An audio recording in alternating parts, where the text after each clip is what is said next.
My name is Emma Williams. I never imagined my skeptic's mind would encounter something that defied all logic and reason until that fateful day in June 2022. At 45, I was a scientific researcher, engrossed in data and empirical evidence, a world away from myths and prophecies. But on June 15th, everything changed as I drove home from a late-night shift. The rain poured heavily that evening, creating a blur so thick that it felt like I was navigating through a painting washed anew. Yet, my thoughts were drowned in the stresses of work, calculations, and experiments, looping endlessly in my mind. I did not notice the world outside my vehicle until it was almost too late, a sense of foreboding just beyond my awareness. In an instant, my world collapsed, and I lost consciousness. What emerged from that darkness, however, would be beyond anything I had ever studied, revealing secrets that might unravel our future. Little did I know, I would awaken to see the shadows of 2025, foreboding visions of what is to come. As I recall that evening, my exhaustion played tricks on my concentration. I remember the world shifting into a blur.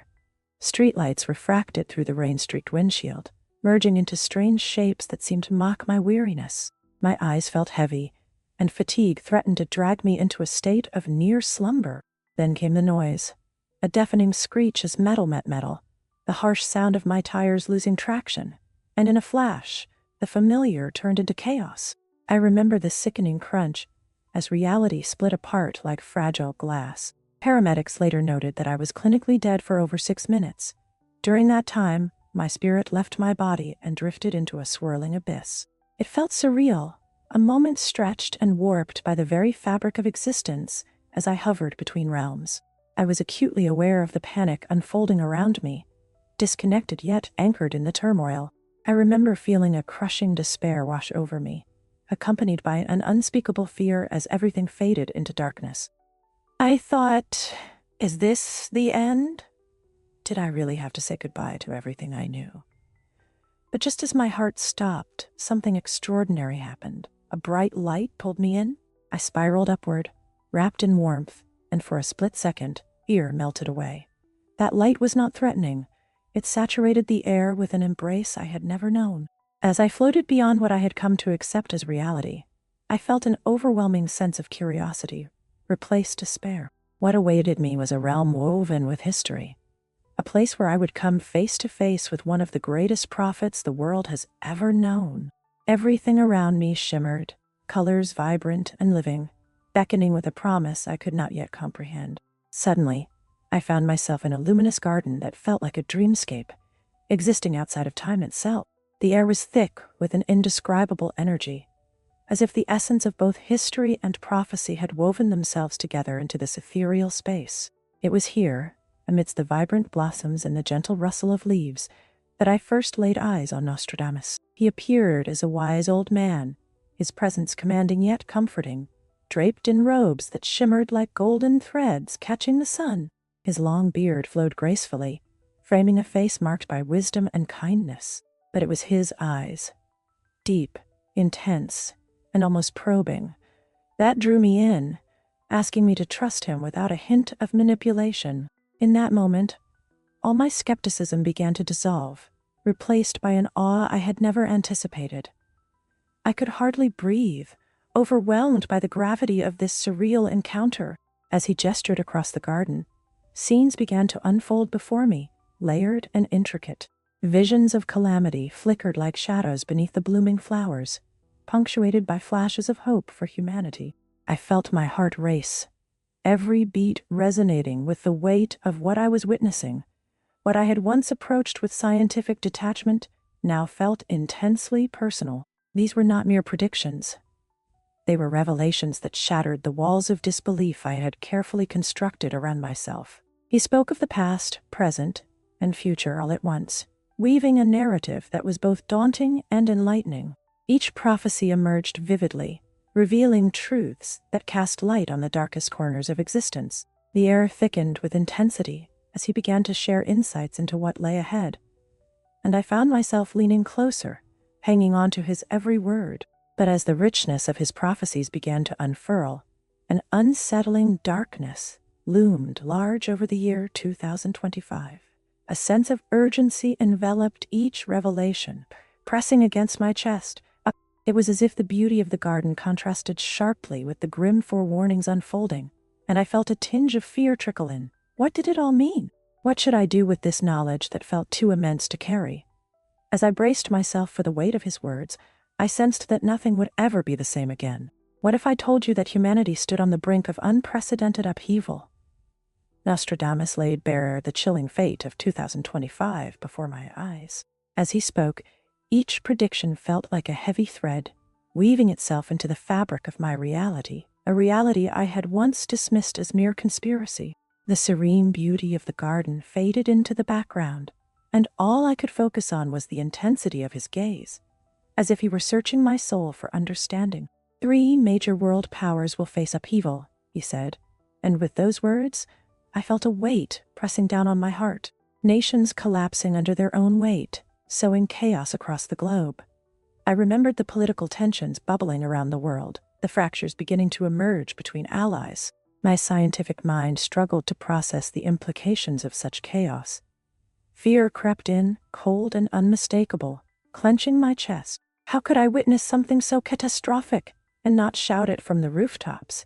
He continued, his voice a haunting melody interspersed with urgency. He described scenarios of devastation, flooding that would annihilate entire cities and ecosystems, catastrophic storms beyond anything we have known. Nature's wrath will rise, unbridled, he warned, and in that moment, I felt my heart race. I could almost envision the images pop into vivid existence. Streets turned rivers, cities engulfed in chaos, lives uprooted. The faces of families, children, and communities flashed through my mind like a movie on repeat, each frame more terrifying than the last. It was overwhelming, not merely because of the shock of what he described, but also due to the sense of responsibility that settled in my gut like a stone. I took a shaky breath, wondering how something so profoundly heavy could emerge from a figure lost to the currents of times. Yet here I stood, a living witness to a moment that shattered my preconceived notions of reality. With each dire vision, I wrestled with confusion and disbelief. How could this be real? My rational self fought to dismiss the unfolding panorama, grappling with the weight of his words that lingered in the air like a fog hovering over the landscape. It felt both terrifying and undeniable. The predictions bore a truth I couldn't shake, as if they were echoing from a distant, haunting past. Reminders of lessons humanity had seemed to forget. I felt stuck, caught between my grounded scientific reality and these prophetic warnings that beckoned me with an urgency I couldn't ignore. Even as the warmth of the garden surrounded me, I realized that the light illuminating my experience also highlighted the shadows looming ahead. What did this mean for me? For all of us? The chill of those realizations wrapped around me, urging me to confront an unsettling truth. What if these predictions were not mere warnings, but calls to awaken a deeper consciousness within us, a collective responsibility we could no longer afford to ignore? Returning to the land of the living felt like awakening from a dream, but with my new knowledge came an unbearable burden. The moment I opened my eyes in that sterile hospital room, I was met not just with the harsh overhead lights, but with the stark reality that everything I had understood about life had shifted. I lay there, heart pounding, drowning in a surge of memories from the vibrant garden, Nostradamus' haunting prophecies echoing in my mind. I wrestled with the knowledge I carried, feeling like a reluctant prophet burdened by the weight of predictions no one else had witnessed. Each vision played like a film reel, bright and vivid, yet laden with chaos and destruction. As I navigated through the familiar corridors of my life, everything felt tainted by the shadows of the future I now foresaw. I couldn't shake the unsettling feeling that while others moved seamlessly through their daily routines, I was tethered to a reality that distorted everything I once held dear. Days turned into weeks, and the realization began to sink in. I needed to act. No longer could I remain neutral in this world, where ignorance seemed to blanket so many. I found myself advocating for environmental awareness and political engagement, actions driven by insights that felt less like choices and more like a calling.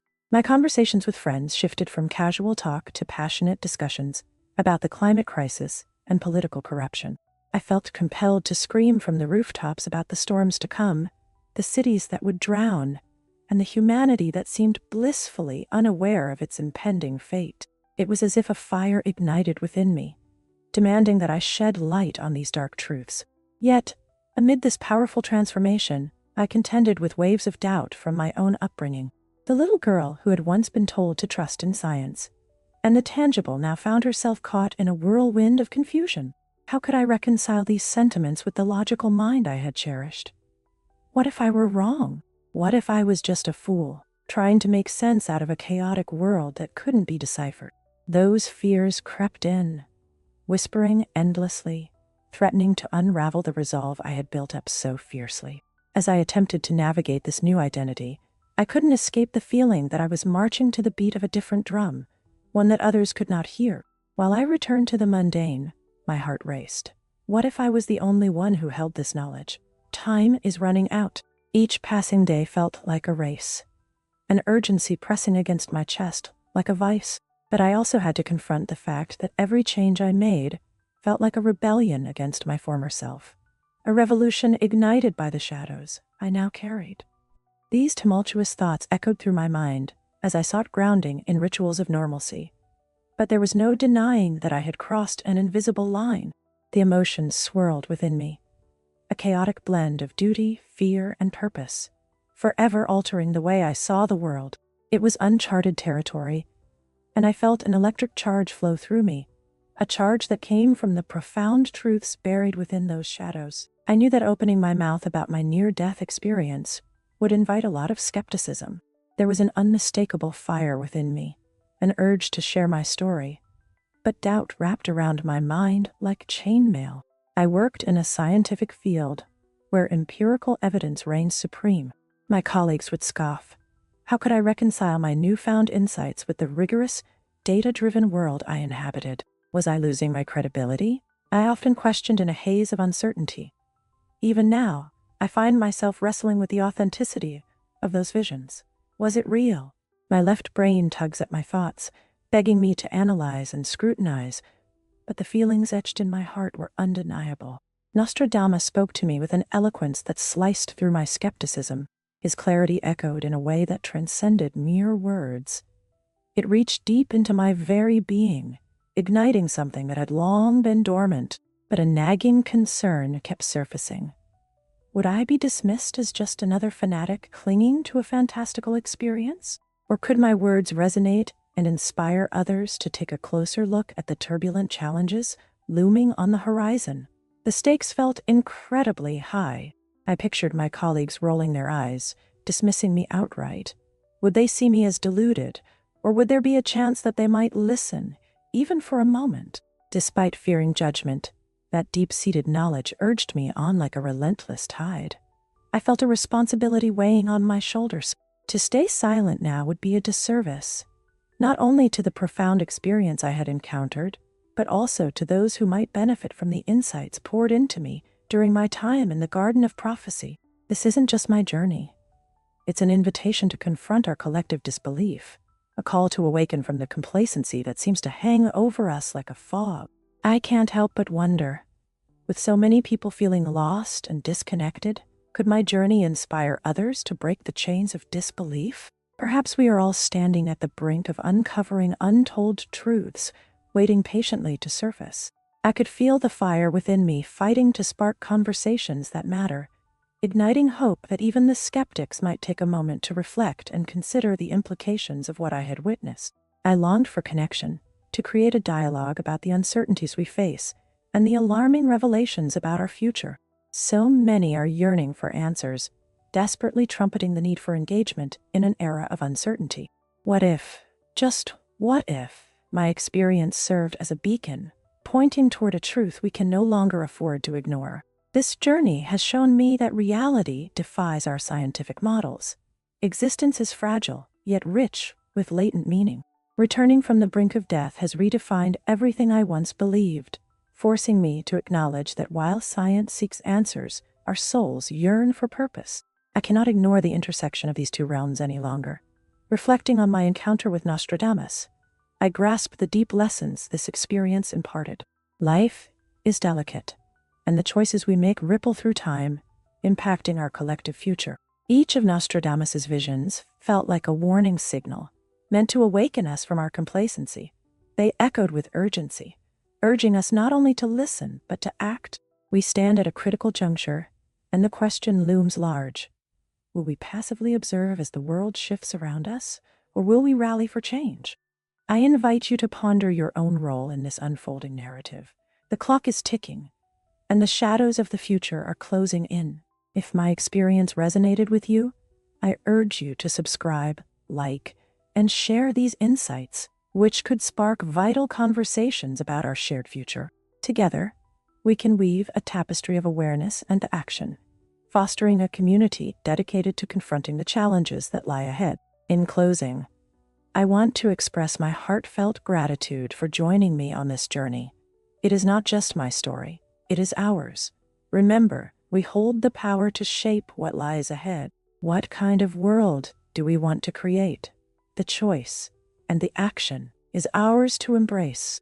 Together, let's step into the light, armed with knowledge and driven by a commitment to build a better tomorrow. Will we take that leap, or will we allow the light to fade?